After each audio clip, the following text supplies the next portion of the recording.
О!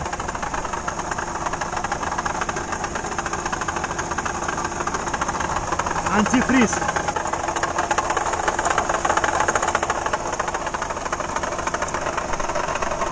Закрылась помпа, надо менять.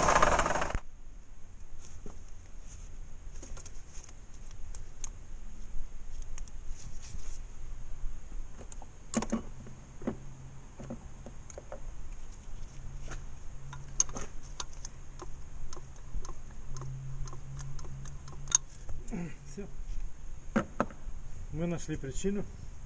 Это ватер-помп. Водяная помпа.